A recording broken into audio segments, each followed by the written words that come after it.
Hello, good morning. Our first issue is Nepal's political crisis. Recently, Nepal's Supreme Court has reinstated the House of Representatives and it has asked the political parties to appoint a new Prime Minister from among its members. As the opposition parties have already submitted in the petition, they have named a person as the Prime Minister. So, Supreme Court said you can choose him as the Prime Minister. What has happened there? Last year, that is in November 2020, Nepal's Prime Minister KP Oli has asked the President of Nepal to dissolve the House of Representatives.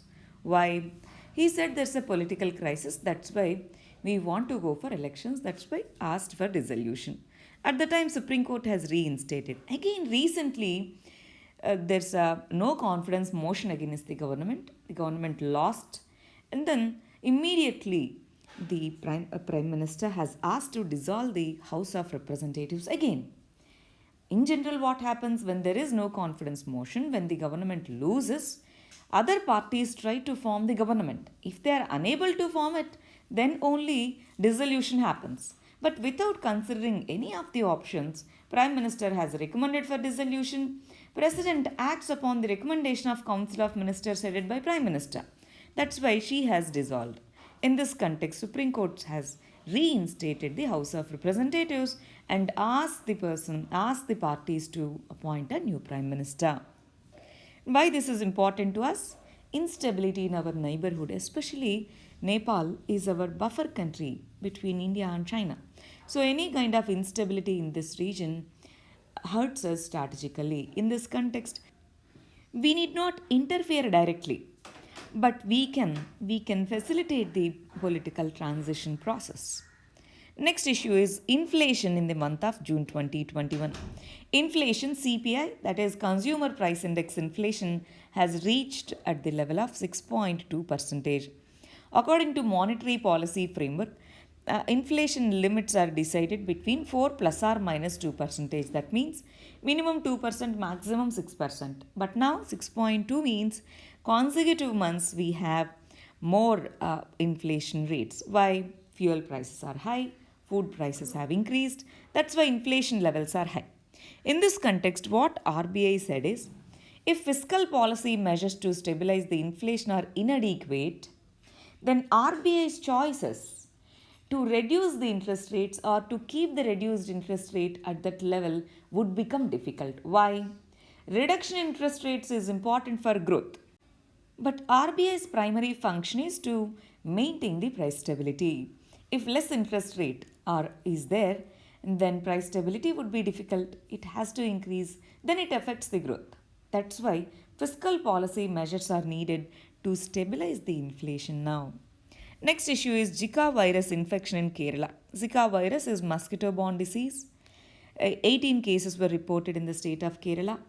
Karnataka and other states, Tamil Nadu, they are taking precautions in regard to this. This disease spreads predominantly through the bite of Aedes mosquito.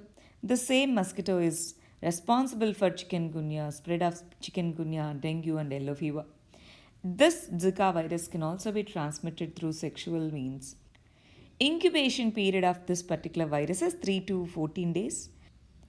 Symptoms include fever, chills, rashes, joint pains, muscle pain, etc.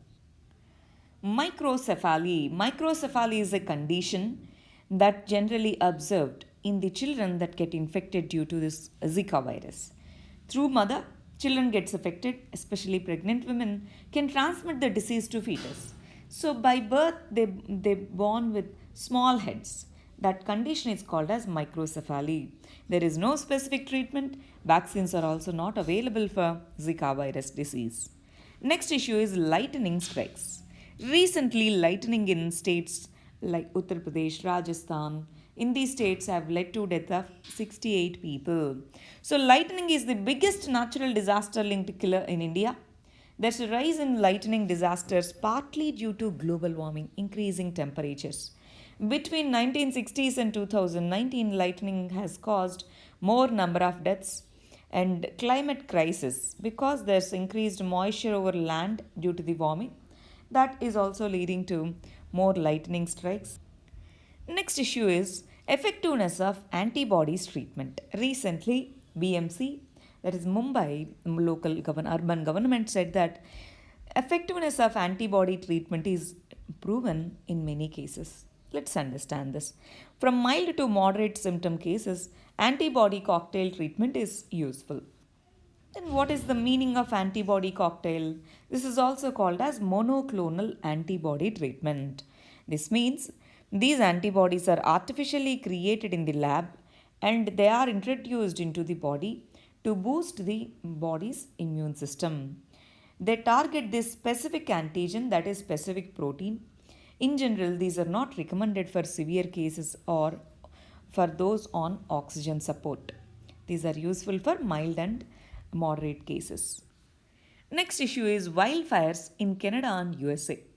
Recently, in the western coast of Canada and USA, they have seen major forest fires. Fires in general, they need three ingredients: one, vegetation or fuel; two, ignition, that is cause; three, hot and dry windy weather. As these regions are experiencing severe heat waves and high temperatures, that has led to severe forest fires in these regions, especially California, etc. As the regions experience dry spell plus heat waves and high temperatures at the highest level, they have led to the forest fires in these regions. Next issue is banks started the proceedings under IBC process. What is it? See, in general, whenever a company takes loans, the company has to pay. But there are promoters. They are not personally liable to pay for the loss of the company. Let's say if a person is there, if he earns money from that company, but if the company goes into losses, only company's assets are sold, not his or her personal assets. But recently, Supreme Court has said that banks should take the personal guarantees of corporates. That means corporate houses are promoted by people. These people's personal assets also can be sold out to recover the money or to recover the loans given by the banks. So banks now can move to National Company Law Tribunal for invoking the personal guarantees as part of a recovery process under IBC, Insolvency and Bankruptcy Code, under which they ask the corporates, as they have provided for guarantee, they sign as a guarantor. So you have to be personally liable. So they ask the corporate or promoter to sell his assets or to prepare for a resolution plan under IBC. Next, let us understand the editorials. First one is legislative scrutiny. Recently, Supreme Court has upheld the argument of Delhi legislature's move to summon the Facebook's India chief. What is the issue here? Last year, Delhi riots have happened. In that context, there are complaints that Facebook has facilitated as a fake media or fake news spreader. In that context, Delhi's Assembly Committee has requested the Facebook's chief to give the explanation. But Facebook has contended that, see, we are a private firm, we are just a platform, we don't need to answer you because we don't have the responsibility in that case. But then Supreme Court said, you have the power to influence the democratic systems, to influence the freedom of speech. In this context, you cannot abdicate your responsibility saying that we are just a platform. So what happens when you come and give your explanation in front of a committee? That's the legislative scrutiny that's there under Indian Constitution. You are giving explanation in Senate and other parts in USA and other countries. What is the problem in giving the explanation in Delhi Assembly? Delhi's Assembly's committee, that's the question by Supreme Court.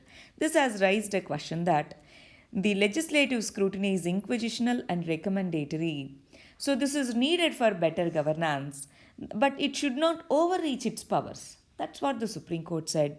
This particular judgment might enhance the committee's powers to summon in various cases. Next issue is prioritizing the reopening of schools. School dropouts are increasing, child labor is increasing, learning losses are happening, educational divides are happening between rich and poor, urban and rural areas. Malnutrition among the children is increasing because of lack of implementation of nutritional schemes in school like midday meal, etc. Isolation is leading to mental health issues among the children. In this context, when all the other things are opened, Why can't the schools be reopened? In other countries like USA, etc., school reopening has happened even during the second wave period. So why India has not done this? And what are the priorities now? Policymakers must take evidence-based decisions. Evidence-based decisions in reopening the schools. Next issue is Ethiopia's political war. Ethiopia is second most populous country in Africa. Recently, Tigray is a region, Tigray region. This conflict is happening. So Tigray rebels are taking control over that particular region. Ethiopian army is fighting. In this context, election has happened.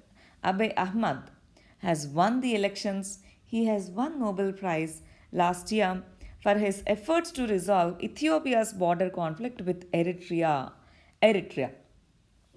In this context, having stability in this region is important. Already there's huge instability in many of the countries in Africa. Thus, COVID 19 is exacerbating the conflicts in most part of the countries, most part of the world.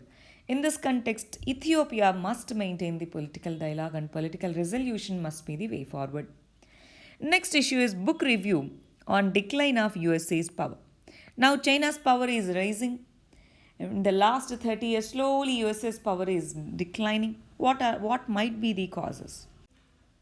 This is a book review. This paragraph is important from the article, that's why I have placed it here. 2021 marks 50th year of USA President's visit to China in 1971.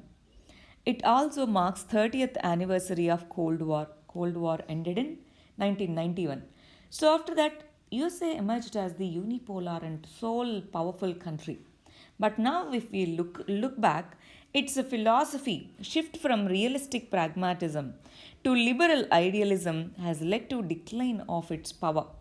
We can clearly see its decline in Afghanistan, or you can say in the Middle East region, in the South Asian region, in many of the regions, USA's power is declining and China's power is rising. These are the articles for today. Thank you very much. All the very best.